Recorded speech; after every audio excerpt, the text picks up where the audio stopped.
Cumprimentamos a todos com a paz de nosso Senhor e Salvador Jesus Cristo. Estamos iniciando mais um programa EBD na TV. E neste trimestre nós estamos estudando aí sobre o Deus do livro e o livro de Deus. O autor da revista da Escola Bíblica Dominical é o pastor Elinaldo Renovato de Lima. E o consultor doutrinário teológico é o pastor Antônio Gilberto. Nós fazemos apenas um comentário extra como ajuda aos professores e alunos.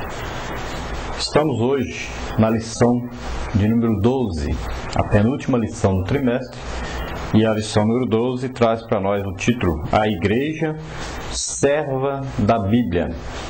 Então nós temos esse importante assunto e dentro deste assunto, serva da Bíblia, a igreja como aquela que segue as orientações da palavra de Deus, a igreja como a noiva de Cristo, esperando o seu noivo, ela recebe então uma carta e, assim como qualquer noiva que recebe a carta do noivo, a noiva lê sempre essa carta, né? A noiva com aquela saudade, aquele desejo de ver o noivo, está sempre lendo a sua carta, já decorou a sua carta. A noiva tem prazer em ler essa carta do noivo. E nos dias de hoje, como já se escreve pouco as cartas, né, de namorado para namorado, de noivo para noivo, então vamos ver aí como se fosse um e-mail, né?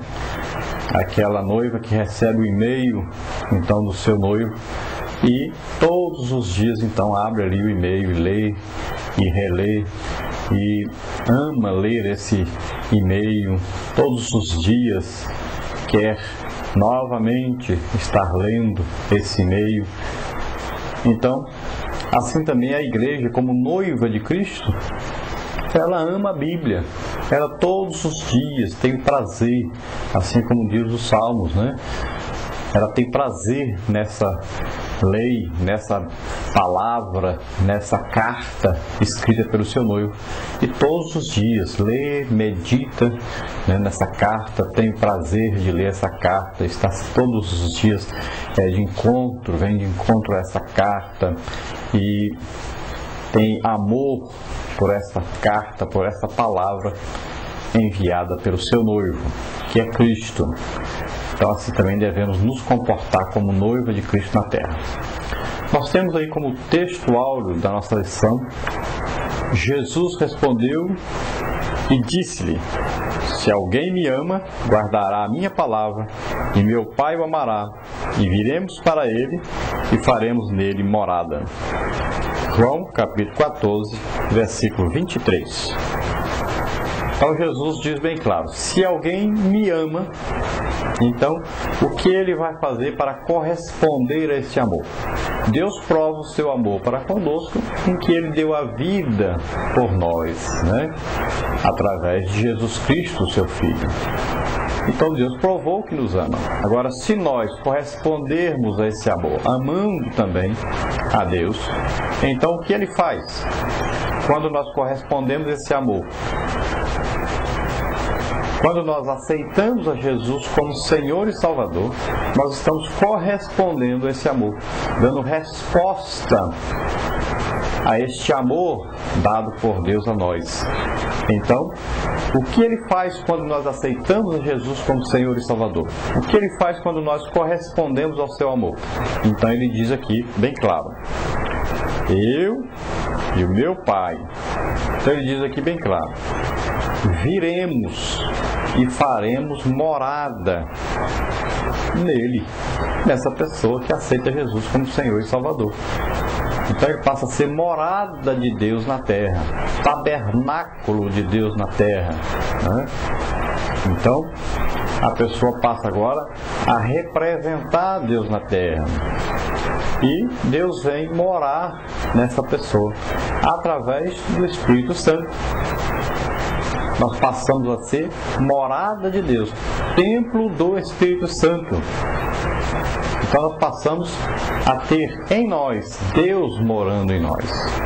É por isso que quando alguém pergunta, você está salvo? Toda aquela pessoa que realmente é crente, aquele que realmente se converteu, que aceitou Jesus como Senhor e Salvador, ele responde imediatamente: sim, eu estou salvo. Por quê? Porque o Espírito Santo que está lá dentro dessa pessoa, ele mesmo quem dá a certeza da salvação. Não porque nós mereçamos alguma coisa, mas porque Jesus levou na cruz do Calvário os nossos pecados. Ele morreu em nosso lugar. É por isso que nós temos essa certeza. Que o Espírito Santo morando em nós nos dá essa certeza. Nós sentimos a presença de Deus o tempo todo. A diferença da religião para a verdadeira salvação é essa. As pessoas falam a respeito de Deus, as pessoas dizem que conhecem Deus, mas não sentem essa presença de Deus em si mesmos. A única verdadeira religião que fala, que prega, que ensina e que vive essa intimidade com Deus é a cristã. É a religião cristã. E o legítimo cristão, o salvo realmente, aquele que tem certeza da sua salvação. Esse vive essa intimidade com Deus. E ele sente que ele é realmente morada de Deus. Ele sabe que Deus habita nele. E ele vive da maneira mais santa possível para agradar a esse Deus que vive nele mesmo. É diferente das religiões. As religiões falam sobre até um Salvador, pregam até sobre um Salvador, sobre um Deus e tal, mas não vivem essa presença de Deus em si mesmos. Então essa é a grande diferença. A certeza da salvação vem do próprio Espírito Santo que habita em nós, e não de apenas dizer isso de boca para fora, como se diz. A nossa verdade prática diz: a verdadeira Igreja de Cristo tem a Bíblia por fundamento e a ela se submete em todas as coisas. Então a verdadeira Igreja de Cristo, porque existe uma falsa.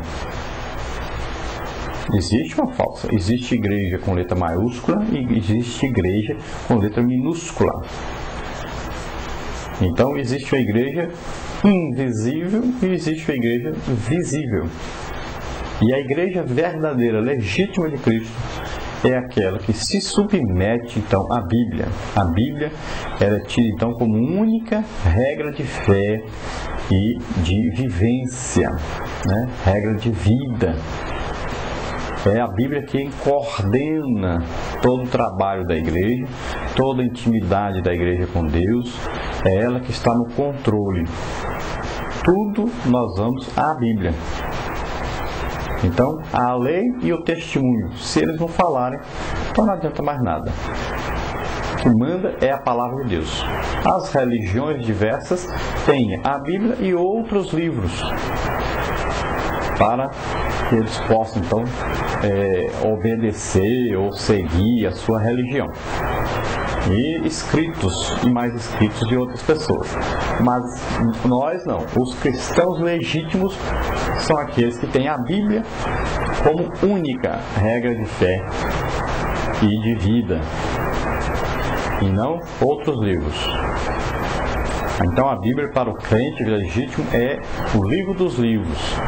É o livro que manda realmente, que orienta e que está sobre a igreja. É realmente a palavra de Deus, a Bíblia. Parte número 1 aí da nossa lição, a igreja é a submissão à palavra. Então a igreja, ela é tanto visível como invisível. Então existe um sentido espiritual e um sentido organizacional.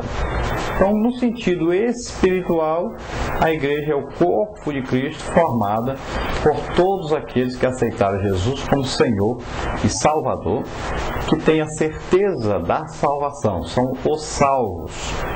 E no sentido organizacional, a igreja é formada então por todos aqueles que confessam o nome de Jesus, ou seja, são cristãos, Mas dentre eles, essa organização que é formada por todos os crentes, então dentre eles existem os salvos e os não salvos. Existem os fiéis e os infiéis. Diariamente aí surgem novas e novas igrejas em todo o mundo. Então existe uma igreja com letra minúscula e existe uma igreja com letra maiúscula. Dentro de uma mesma congregação existe igreja com letra maiúscula e existe igreja com letra minúscula.